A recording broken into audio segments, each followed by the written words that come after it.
everyone, it's Kelly. Welcome back to my channel. Today's video is going to be my March wrap-up. I read 14 books in March. I don't know how I'm reading so much because I swear I don't read during the day. My days are so full with school and working. I have taken on even more in my job, and I don't know how I'm getting the energy to read. I'm exhausted every night, and I'm just a machine. I'm just going and going and going, and I'm eventually going to burn out. I know it. But until then, I'm just going to read and find time to read. I don't even know if I'm doing other things. The days are getting away from me. So, yeah, I'm just going to go in order of how my books are stacked. I'm not going to go in reading order because I don't have them in order. Most of them were my books, some were library books, and then I read 2 ebooks, I think, and I listened to an audio. But first book I read was Game of Thrones in Memoriam, and this is just a cute little book that has pictures of all of the characters that have died in the show, like Ricaro and Beric Dondarrion and Lady. And it has like little facts about the characters and what houses they're from and who owned them and stuff like that. And so it was cute. I ended up giving this a 5 out of 5, I think, because I'm in the middle of reading A Song of Ice and Fire. I'm one of the many now waiting for book 6, and I gave this a 4 out of 5. It's pictures of most well-known deaths in the show, put faces to the names as reading, and Dance with Dragons. So, yeah, I was reading The Dance with Dragons this month, and I finished it, and I'll get to that later. But it's really cute. I bought it from Dollar Tree for $1, so yes. Next one I read out loud to my kids, and that is Ben Franklin is in My Bathroom by Candace Fleming. This is a YA middle grade historical fiction, and these 2 kids, they received this old-timey crystal radio, and they tinker with it, and then the crystal starts to glow, and it brings back somebody from history. So in the first one, it brings back Ben Franklin, and this book was funny. I ended up giving this a 3 out of 5. My kids enjoyed it. I thought it was funny. I was a little offended because Nolan, he talks about the librarian as being moving fast on her feet for an old lady who is in her 30s, and I am 30. I was offended. And it got my kids to want to learn more about Ben Franklin. And in this book, there's like websites to go to so they can learn about Ben Franklin, and it's interactive and stuff, and it's really cute. So if you have kids that are not into history like my kids, let them read this because it's fun, it's entertaining, and it's informational. And it's got like pictures as like comics while he's telling his story. And see, it's got pictures, so it's really cute. I highly recommend. This next one is my favorite for the month, and that is All This Time by Mickey Daughtery and Rachel Lippincott. And this is about this boy named Kyle and his girlfriend Kimberly. They are at this prom one night for their school, and they are so excited about going to college because Kyle, Kimberly, and their best friend are going to the same school, university, UCLA. And then Kyle finds out that his girlfriend has decided not to go to UCLA, but she wants to go to Berkeley. And it just ruins all his plans, and he's like so focused on her, and he leaves, and it's pouring down rain, and she gets into the car, and there's this bad car accident. He wakes up and finds out she's dead, and so he has to learn how to live without her. And during this year, he meets this new girl. He he moves on. And then there's another storm, and then the true story comes out that something has happened, and not everything is as it seems to be. And while I was reading this, I was getting paranormal aspects, and it's not really paranormal, but I was getting scared. He kept seeing her. I thought she was a ghost, and it wasn't that. But yes, I really loved it. I give it a 5 out of 5. I did get anxious reading about the car crash, because if you have been a long time follower of my channel, then you know that I have a fear of driving, because I was in a really bad car accident while I was pregnant with my second daughter, and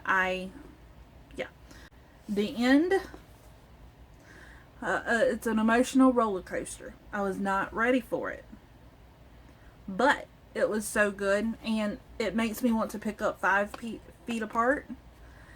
But I know that was a movie first, and then it was written into a book, and I don't really like books like that that's been written, like, novelized after a movie. So, but I know, I think Rachel Lippincott has a new book coming out this year, and I can't wait to read it. And yeah, this book came out last year in September, and I read it this month, and I was kicking myself for not reading it sooner when I got it.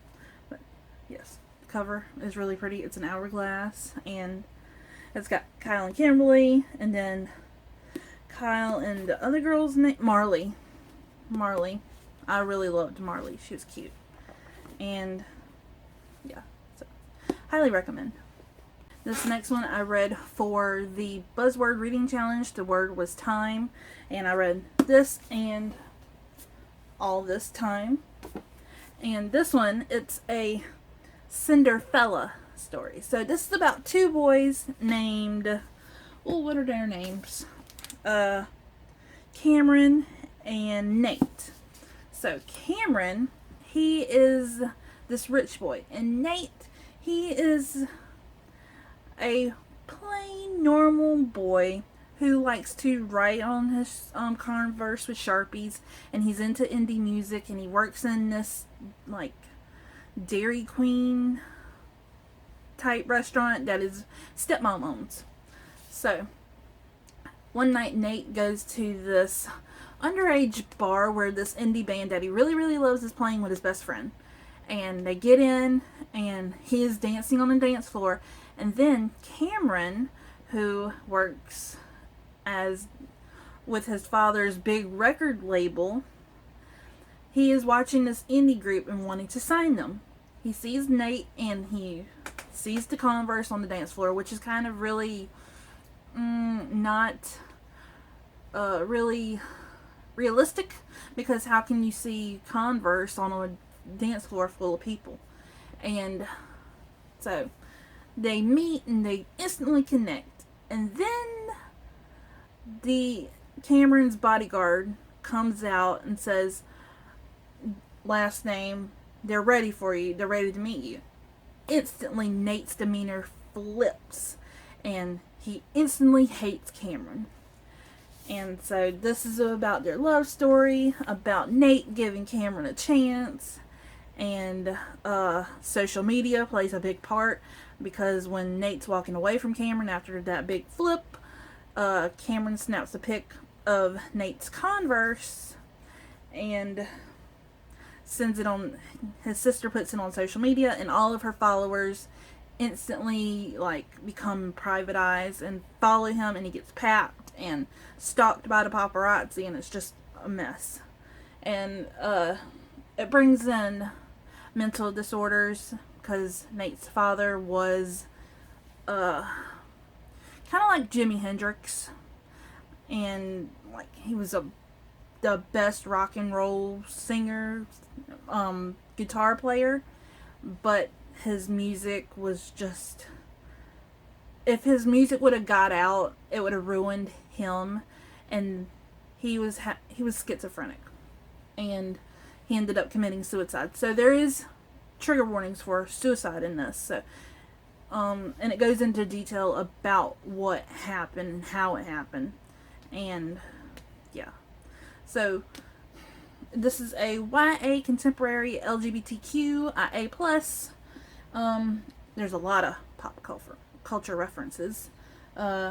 Expected, yes, I expected Cameron to be the total stereotype rich boy douchebag, and he was not. Cameron was just the sweetest little cinnamon roll who actually cared deeply about Cameron and didn't try to pretend to be tough and douchey. Another book that I read out loud to my kids was Eleanor, Roosevelt's in My Garage. And once again, this is by Candace Fleming. This is the sequel to Ben Franklin's In My Bathroom. And this is all about Eleanor Roosevelt. So, Ben Franklin has left, and in pops Eleanor. Ellie, as the sister likes to call her. And Eleanor Roosevelt goes, Miss Roosevelt, over and over. I ended up giving this one a 3 out of 5. It's not as funny as Ben Franklin. It was more mature, as in it was teaching the kids how to stand up and speak for what is right. And this one, the mayor is wanting to demolish a park and build a parking lot. And the kids are against it because that park has so many memories. It's where they play. It's where families go to have picnics and chill. And the mayor just wants something with her name on it in this town, and then she'll be legendary. And so Eleanor Roosevelt teaches the kids how to speak up for what is right and stand up against what is wrong, and how to peacefully protest. And it got my kids talking about protesting. Is protesting bad? Will they get arrested? And I had to, it gave me a good topic to talk about that day when that part was being read. And I told them about how there are some countries that if you protest, you get arrested. And in America, some protest groups are automatically arrested because of race. And I got all into that.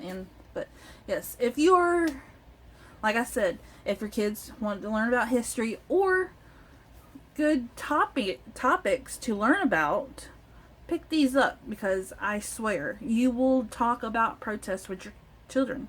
It's a big part in this one. And yeah, so I'm hoping Candace Fleming brings out the third one, and it tells you at the end of each book which character or which celebrity influence is going to be next. And the next one is probably going to be Elvis, because ain't nothing but a hound dog. Theodora, actress, empress, whore. And this is set in the early ancient Roman times, I think she was Roman. But yes, I found out that I really enjoy reading about ancient Romans or Middle East things. I highly enjoyed it. This is about a girl named Theodora, and her father was a animal keeper in the hippodrome, and this takes place in Turkey, Istanbul or Constantinople. I think it's Constantinople before it became Istanbul. So yes, her father is eventually killed by this tiger, and her mother has to do something that she promised never to do, which was to send her 3 daughters into the hippodrome to become actresses.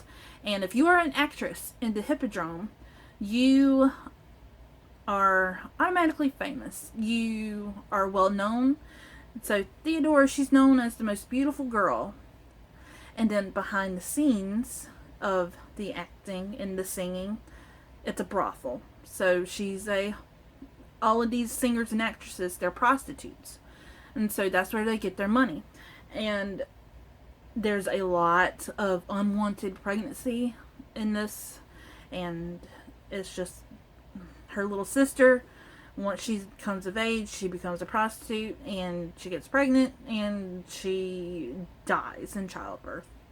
And then I learned that if a baby kills the mom in childbirth, that the family will kill the baby and call it a demon spawn and just damn it to hell. That was a lot. And but anyways, eventually she meets this guy who falls in love with her, and he's a governor, and she can't be married. She can't do anything besides be an actress and a prostitute. But eventually he takes her away from the hippodrome, and she becomes a mistress concubine. He takes her to Africa, where he's governor of this small town, and eventually he cheats on her and gets the other girl pregnant, and he kicks her out. Or no, she runs away with his silver, and she runs to this religious convent in the desert, where she eventually has an epiphany, and then goes back to where she came from, and she stays away from the hippodrome, and she has to be like spy for this religious to the emperor. And yeah, it's a great quest. I ended up giving it a 4 out of 5. It is a historical fiction. It's very educational, not boring whatsoever. The story flowed nicely. I was not bored, as I said. I was not bored at all. I thought I was going to be like, skip. I thought it was all going to be factual. No, it flowed beautifully. And I'm not a religious person, as you all know. If you are not new, if you are a frequent watcher of my videos, then you know I'm not religious. I am agnostic. I don't believe in God, but if I have an epiphany or see something, then I will believe. But and the amount of religious content in this book, I was not bothered by it. So I'm going to be reading The Purple Shroud, which is the sequel. Sometime I wanted to read it in February, but I think I'll try to get to it in April or May. I want to get to it really bad. And this book series is by Stella Duffy, if I have not said that already. But yes, really enjoyed it. I was researching more about Theodora and the Emperor. Third book that I read out loud to my kids was The Storm Runner by J.C. Cervantes. This is a Rick Riordan imprint, and this is about Mayan mythology. My kids have been learning about ancient Maya this year in their history classes, and I had to pick this up because Rick Riordan, he's one of my favorite authors to read about, and my oldest daughter, she's reading his books and she loves them. So, this is about Zane Obispo. He lives in New Mexico, and he has his own volcano in his backyard. And he has a shorter leg than one, and so he's going back to school at a new school. And one day, he gets sent to on his very first day, he gets sent to the principal's office. And he meets this girl named Brooks. And then that night, she's at his house, uninvited. Like, how did you figure out where he lives? And this night, he sees this plane fly in to the volcano. And he goes to investigate, and he notices these demon things. And I read City of the Play God in January. That book made me gag. And it was disgusting. This one was also very disgusting, because the demons are pussy and green and like oozing, and it's just bad. But I ended up giving this a 4 out of 5. I found it to be super similar to Percy Jackson. It's Percy Jackson in Mayan mythology. His dad, he doesn't know his dad, and his dad can't claim him because it would break the sacred oath, and then the dad would have to be killed, and Zane would have to be killed, and he unleashes this demon that is imprisoned in his volcano, and unintentionally, and his dog becomes a hellhound. It's just great. And I can't wait to read The Firekeeper. I can't wait to read more about Zane's story, how the ending. Why are you leaving this island? I just want to know. But yes, I'm glad I picked this up. I have been interested in it since it came out. I think this came out right after Arusha, and I was having doubts about the books in this imprint because I didn't know how this how the other mythologies of the world would go, because Greek and Roman, they're the main mythologies of the world, and I was one of those people who was like, oh, I don't like other mythologies, I only like Greek and Roman. And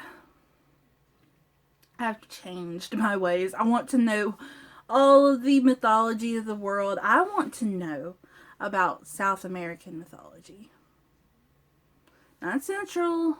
I want to know all about it, but mainly South America, because you don't really hear about South America at all. The next book is an ebook. I got it for a blog tour spot, and that is Rebel Daughter by Lori Benov Kaufman. And this is a young adult historical fiction.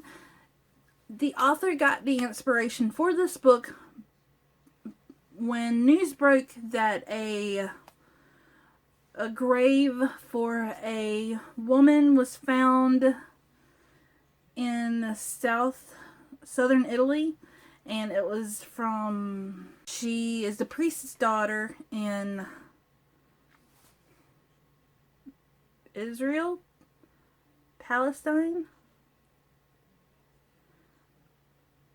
Yeah, she's Jewish.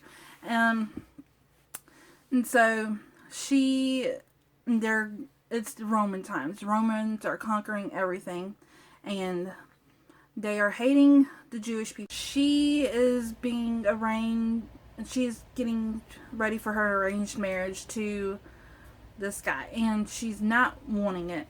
She is against it. She is in love with this other guy, this guy who's seen the world. Eventually that guy's a douchebag. So her father is a priest, and they do sacrifices, and yeah, her brothers are part of the resistance, and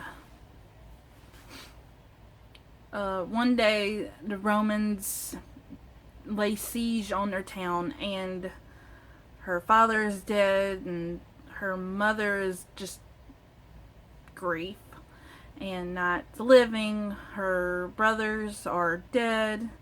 Her sister-in-law is dying, and the Romans lay siege and take them as captives, and they eventually take them to Rome, where they are auctioned off as slaves. And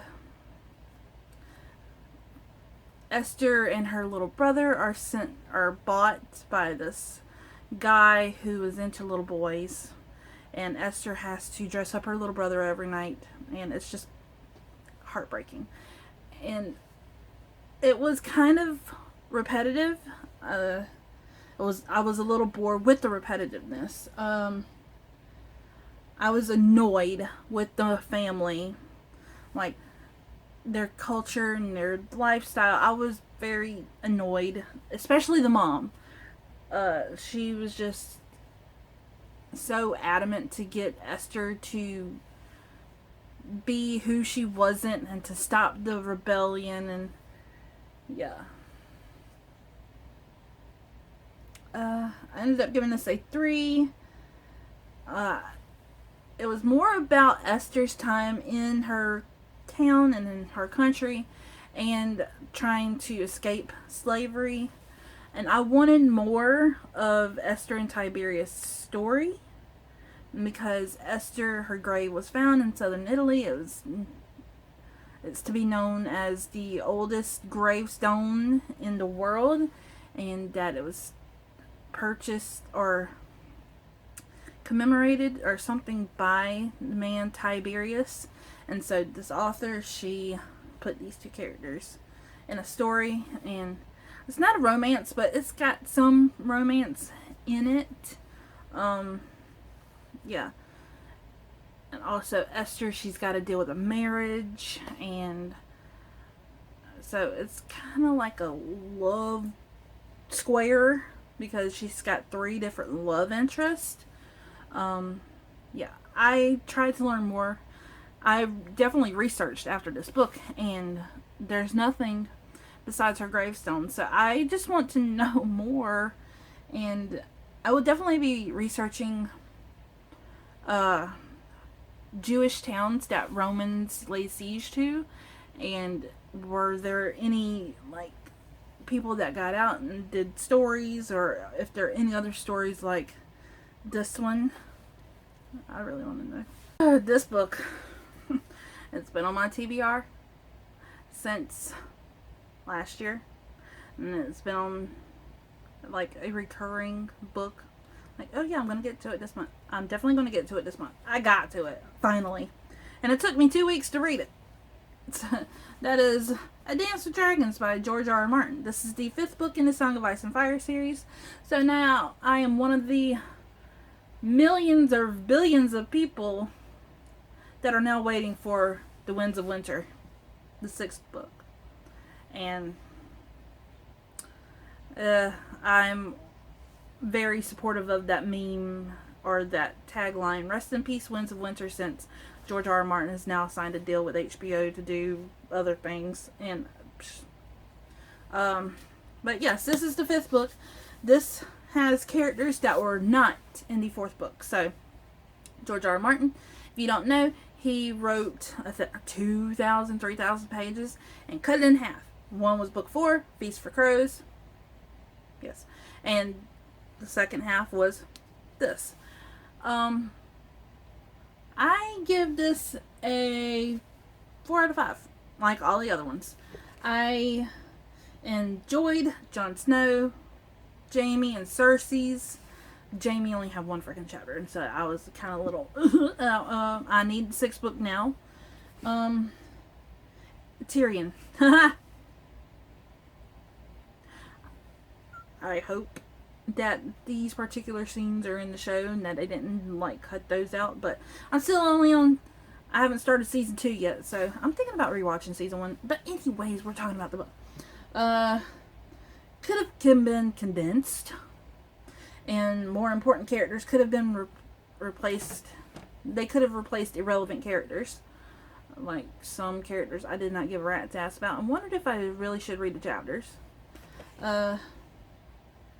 And the thing I noticed in this one was all of the italicized thoughts from every single character. Like, I don't care about your thoughts, just fucking talk. Yeah. I felt pity for Theon, but I really didn't, because he got what he deserved for, like, taking over Winterfell. Stannis, the Queen Selyse, and Melisandre, just die already. So, are you old, man? I hope I got that on camera. But yes, and then Cersei has more in the ending, which it makes sense because I would not want to read about her constantly in her cell. And wish there was more of Jaime and Lady Brienne. Reading about Arya and what her circumstances were. And yeah, it's just good. Surprisingly, I did not care about the multiple chapters from Daenerys. I was just more interested in Jon Snow's chapters this time, which Daenerys, she's the mother of dragons, but I did not care about her being queen to the free folk and the unsullied, and I didn't. But yes, I listened to this on audio and read along with it, and I am just now waiting for the sixth book. Now we are getting into the first book that I read in the month. My daughter is reading the series. She's into graphic novels, and this is the Stonekeepers Curse Amulet Book 2. If you don't know anything about this series, it's basically about a family. They lose their dad in a car accident, and the mom moves them to this old house in the woods, and then she goes missing, and they find out that that their ancestor was this great legend, and he left behind them a title and a house. So the girl Emily, she becomes a stonekeeper, and the stone is like talking to her and telling her things to do and how to. It's basically trying to take over. And there's robots and talking animals, and it's got evil elves, which are scary and terrifying, and I was not here for it. So I ended up giving this a 4 out of 5. It is a middle grade graphic novel fantasy. The house fighting the elf was weird. The elf teeth are creepy as fuck because they're like, Arr. And the trees remind me of Grandmother Willow in Pocahontas. I love Grandmother Willow. She's just the most amazing tree. I've always wanted a big tree that looked like Grandmother Willow, and I wanted a face in it. Not anymore. I'm old. I'm scared of shit. But yeah, these trees remind me of Grandmother Willow. And yeah, it was a very quick read. I read it in one day. And the art style, see, this is just very pretty. And this book I'm going to talk about is a library book, and I read Spycatcher by Matthew Dunn. This is the first in a new spy series. I don't know the series name. I got this because when I was making my buzzword reading challenge, I had a book on my list called Dark Spies, and when I looked this up, it was the 4th book in a series. And so I didn't want to replace the book, because if I wasn't going to read it then, I'm never going to read it. So the first book, Spycatcher, it's about, I forget his name, and to be honest, I really don't care. I give this book a 2.5. I did not enjoy it because the main character, he is so freaking arrogant and thinks he is untouchable. I was very annoyed through the whole thing because he seemed like a know-it-all. I hate know-it-alls. Like, y'all are not good people. Y'all suck. So, and this was written by a guy who was supposedly in MI6 for 6 years and had all of his missions successful. Then why are you still not in MI6? I don't believe the author's story about being in MI6 and having over 70 completed successful missions and not one unsuccessful. But this main character, he's known as the Spartan, and the only one in this Spartan program is him. He's like the super soldier. He's like the Winter Soldier, because he's basically indestructible. That's what he thinks. So yeah, he thinks he's the best because he is the Spartan. And so I forget all about this book. Hold on, give me a minute. So he gets duped by a girl, and it's kind of like the relationship between James Bond and the girl in Casino Royale, how she betrayed James Bond to get the money to save her boyfriend, and then she fell in love with James Bond, and then she dies. Kind of like that. So, yeah. He gets duped by a woman he thought he could have a relationship with, and Daniel Silva is better than Matthew Dunn as a spy. I would choose Gabriel Allen, the Israeli spy, every time, because it is more global, he's more spy, he's more careful. Okay? This guy, he got beat up, he got shot, and he was like, oh, that didn't hurt. And I'm like, you're supposed to rest. I don't need rest. I'm like, oh my god. I will be reading the second book in May next month, hoping that the author got better and that the arrogance of this main character was toned down. But if I don't like the second book, or if I can't make it through the second book because I pushed myself through that first book, if I can't get through the second, I will be getting rid of my copy of the fourth book that I got for free from a Goodreads giveaway win. So I'm not losing any money, but yeah. And while I was reading, I kept comparing it to Daniel Silva's writing, which kind of, I think, took me out of the enjoyment or the experience of reading a Matthew Dunn book. And I know that this series is like 8 books long now. I'm like, I keep comparing it to Daniel Silva because Daniel Silva, I read Gabriel Allen book 5 and book 7 out of order, and I really enjoyed it. And so, and I like spy stuff. This was just not. Okay? It was not.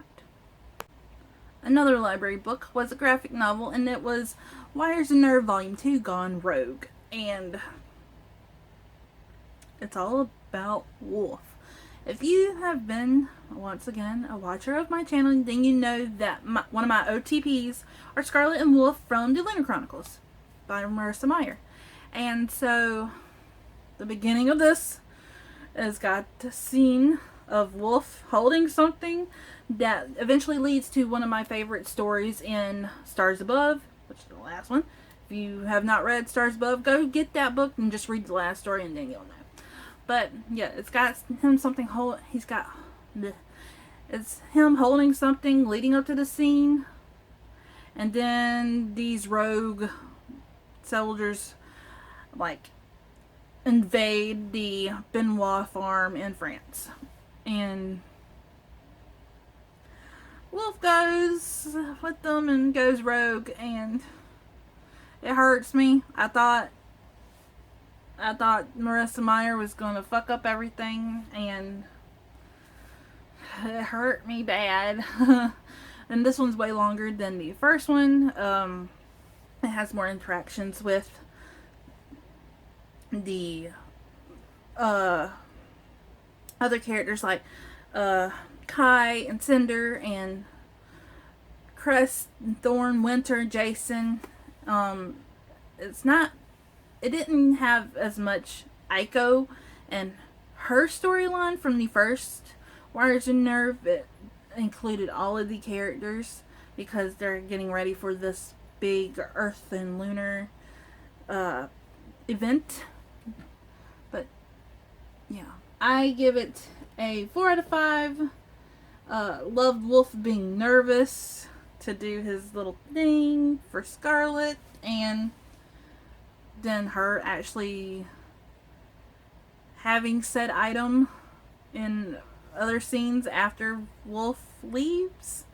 And I cried when someone's personality chip was destroyed because I thought that was the end of this character forever. And thank God it wasn't. So that's all I'm going to say. Hopefully you're not spoiling. If you did, I'm sorry. Last two books I read were Saga Volume 7 and Saga Volume 8. If you don't know what this series is about, it's about this girl named Eleanor. She's from Landfall, and Marco, he is from Landfall's satellite moon called Wreath. And they are two people that are at war with each other, and they are not supposed to be together. They get together and have a kid, which is the worst thing possible. So now the whole universe is out to arrest them and kill this kid. This is their story about their family and how they pick up little misfits along the way and add them to their family and trust. And it's a lot of sex, orgies, masturbating. I'm still scarred by that dragon doing himself. There's just no. Yeah, so this one, I cried again in this series because another major character death happened, and she's one of my favorite characters. And then the ending, it broke me because I knew what emotions they were going through because I have experienced this event myself, and I ended up giving Volume 7 a 4 out of 5. Lion Cat. I did not like how he was given an ultimatum between Gwendolyn and the Will, and Sophie. The look in Lion Cat's eyes when he was having to choose, it broke me because I love Lion Cat. Lion Cat is my favorite character, and I don't want nothing to happen to Lion Cat. The last time I felt bad for Lion Cat was when it was a picture of him as a runt, and I have a soft spot for runts of the litter. This baby right here, she was the runt, and she was abandoned by her mama, and I saved her. She was on the side of the road, meowing, and she's got a broken tail, and she's just the best cat. And so, seeing the sadness in Lion Cat's eyes, it brought me back to the day that I found her, and she was like so sad and meowing and terrified, and just, So, yes, really enjoyed this one. Now, Volume 8. I didn't really like this one. I ended up giving this one a 3 out of 5, and this one is like a Western. I didn't like it. So the event at the end of Volume 7, it's a major storyline in Volume 8, and Alana has to go to this town to do something. And the name of the town, it's very, like, trigger warning-ish. And, yeah, I was bored with this one. It did have important conversations about being a transgender, because one of the characters in this, she is transgender, and this one was very rushed. It was like bang, bang, bang. It wasn't cohesive. It did not flow like the other ones. I'm hoping Volume 9 is good. My library, unfortunately, does not have Volume 9. So I'm going to have to buy the whole book 1, because I'm not buying a single series or volume, because then I'll have to buy the rest. But I'll just buy the whole book 1 with the finger like this. But, yeah. Hopefully I'll get to that soon. But, yeah, this one wasn't my favorite in this series. That is it for my March wrap-up. 14 books. It is April 6th, and I've already read 2 books this month. Anyways, yeah. Have you read any of these books? How is Saga Volume 9? If you have read it. And if you have made it this far into the video, I'm burping. If you have made it this far into the video, leave an emoji down below. Leave me a tree, because I like trees. Yes, if you enjoyed this video, please give it a thumbs up. Hit that red subscribe button. Join my reading family. And I will see you in my next video.